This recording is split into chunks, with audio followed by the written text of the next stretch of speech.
It's not often a player can achieve national status as a junior, win a state title, dominate at the high school level, rewrite the record book in college, then own some of the South's toughest tournaments. But then again, there's only one Bill Shippey. He was led by some of the greats in coaching and as players. And so he had a good template. And I think he's honored those people by treating the game with honor and treating his opponents with respect. And he's therefore gained the admiration of all the players he's played against. In horse racing, you can almost always trace success back to lineage. If the same is true about tennis, Bill Shippey is hardcourt royalty. Born in Atlanta in 1947, the son of the legendary great Larry Shippey and the grandson of state champion and Southern titleist Frank Owens, Bill began to hit with his father at the age of 4, and it wouldn't take long for him to make a name for himself as he claimed his first state championship, winning the Georgia 13 and under title at the age of only 10. It's remarkable back then, and especially he was pretty much trained by his dad, by Larry, and it's just amazing that he could be 3 years younger than kids, probably, you know, smaller obviously, maybe not as strong, and yet have the ability to do what it took to win the matches. He was tiny too. He wasn't even a tall, big 9, 10-year-old. His eye-hand coordination was unbelievable. His composure was unbelievable. Shippey continued his junior success, winning state titles in every junior division in both singles and doubles. Everybody in the world knew who Bill Shippey was. I mean, he was up there, Bill, Zan, Gary. They were the big-time players in the whole area for it. And Shippey teamed up with many local players and won the Southern Doubles Championship in every division, and was also #1 in the South in every category.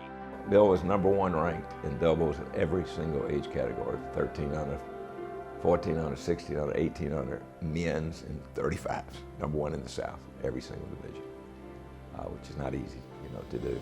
He won the state many times in the men's, as early when he was 16 years old the first time. And he was so good a doubles player that he picked up a pickup partner one year because his normal partner was Bill, and he won the state.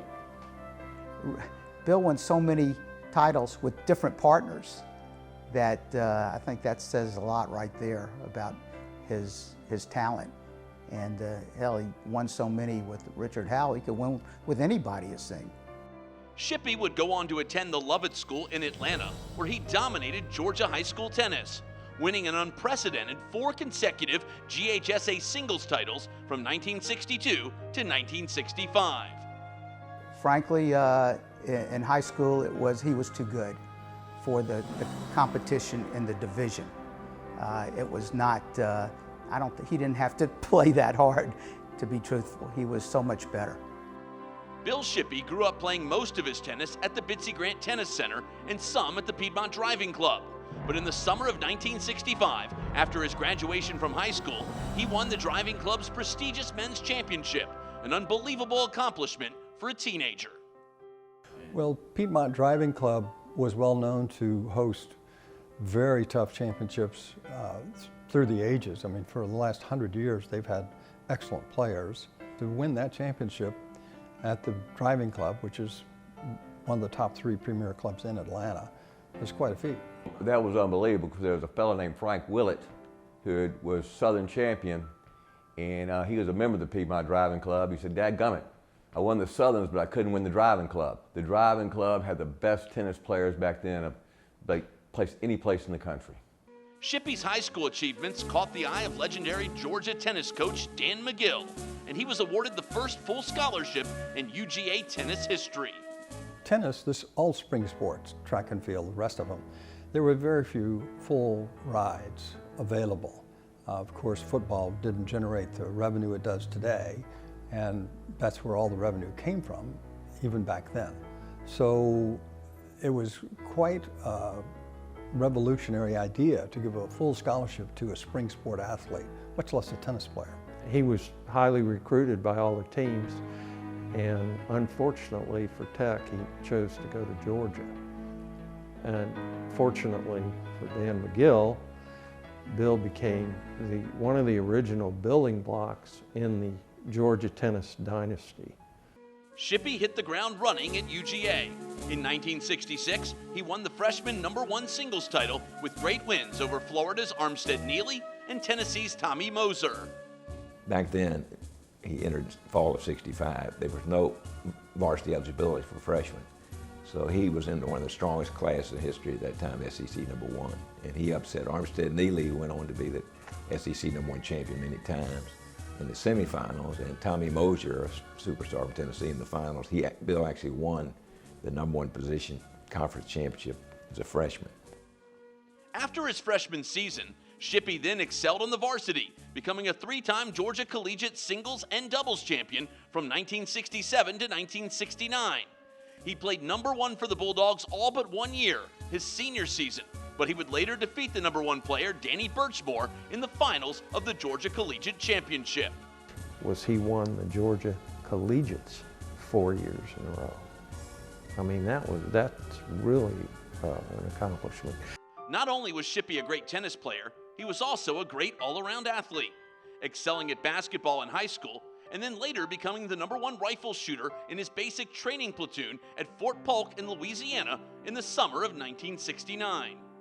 Growing up on clay at Bitsy Grant, that demands a lot of feel, a lot of touch, and that's the way he played the game. So having feel and touch in basketball or baseball, having soft hands in any sport is advantageous. Bill had that in spades. Like Ted Williams, he could see that ball. He could see that ball, and if you saw him play tennis, he hit that ball on the rise. And when he came in, crisp volley, and if he had an overhead, kabam, it was gone. Shippey's tennis career slowed after college, but at the age of 35, he briefly returned to the court, rising to the #1 doubles ranking in the South. There was a young man who'd been playing #1 for Georgia Tech, decided to drop out of school, was going to play the circuit.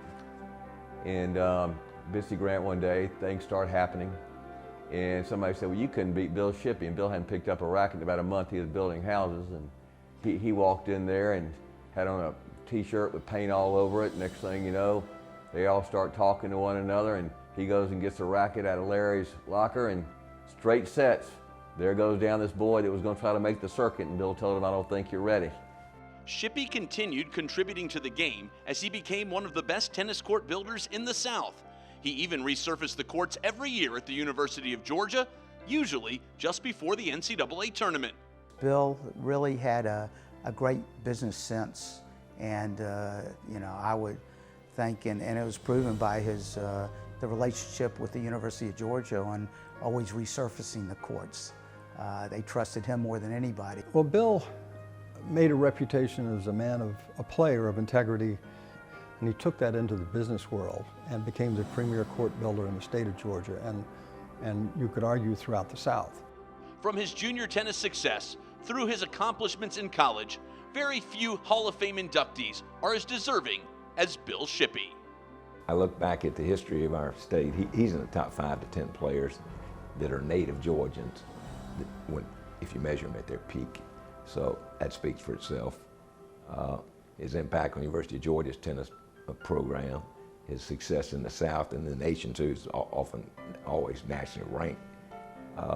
Candidly, it's the terrible oversight. The committee has taken a lot of criticism for Bill being not in today. It's really been overlooked, and it's way past time, but better late than never. Congratulations to Bill Shippey, a 2019 inductee into the Georgia Tennis Hall of Fame.